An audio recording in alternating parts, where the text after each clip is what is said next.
been just over a week since the release of the Arma 3 alpha, and there are already several add-ons on Arma. The first of these is quite apparent to you already. As you can see, the ground here looks a lot better than the default terrain. It's because I'm using land text. People that are familiar with Arma 2's add-ons recognise land text. Basically replaces a lot of the satellite imagery look with something a bit more solid colour. Of course, the satellite imagery still looks slightly satellite imagery-like, but the solid colour and the increased transparency of the bobbles that you get with satellite imagery just makes the terrain look a little better. Landing over here and show you another 3 add-ons I found particularly interesting.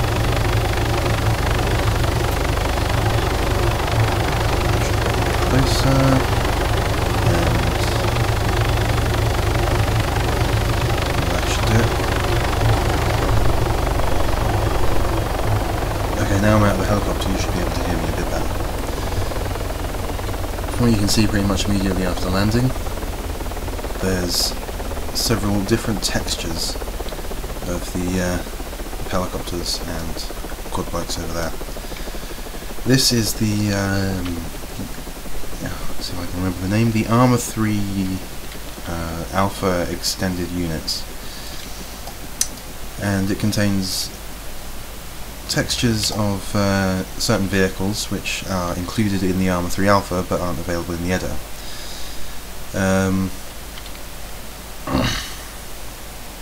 As you can see, there's camouflaged versions and civilian versions. Camouflaged is known as the independent version. So I assume that would be for the independent faction in the full game. The others are, of course, just civilians, civilian versions. Heading over here, there we go. Yep. First I'll show you the SVD. This is Kelly's SVD. It's been ported over from Arma 2.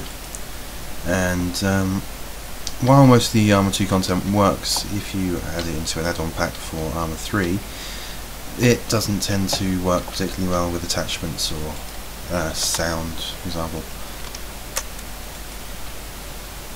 While here, this SVD, of course, as I said, ported from Arma 2, supports all attachments. The RCO there. I'll throw a light on. No, I can't. Supports scopes. While they're a little bit floaty, they do work, and they are rather accurate. The reloading animations, of course, aren't all too similar to the Arma 3 ones. It uses the same animation, but the magazine doesn't move as well as it should. Overall, this is quite well made, or well ported, shall I say.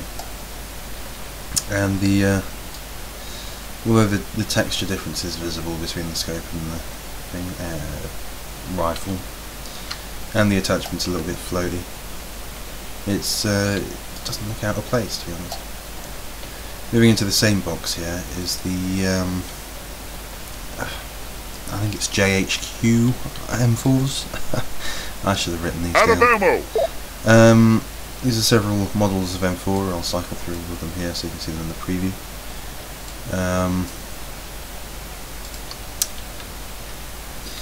This is the first proper weapons mod for Arma 3. It isn't ported, or anything as far as I'm aware, made from scratch.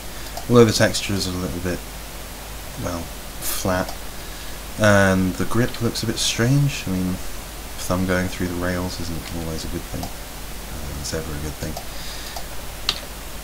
If I reload here, taking a look at that, it uses the same animations as Arma 3, you know, vanilla, but the magazine doesn't move again. It's like the Arma 2 reloads, and it's quite well. Now, if I attach Neotech to this thing, I'll show you one complaint that I have. No, don't rearm, gear. If I attach a holo sight and take a look through, you see that the reticle's slightly off-center. Now, this is something to do with the player's or the character's point of view, or the camera. And while looking down the EOTech, as far as I'm aware, the bullets or the rounds do go towards the reticle rather than the sight itself. But it's irritating nonetheless.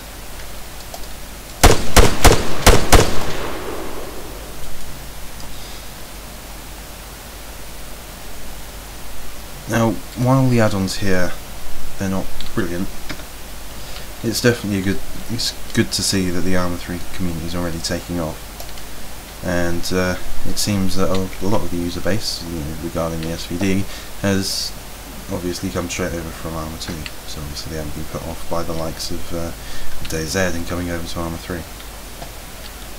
So yeah, just some 4 basic add-ons for Arma 3 Alpha.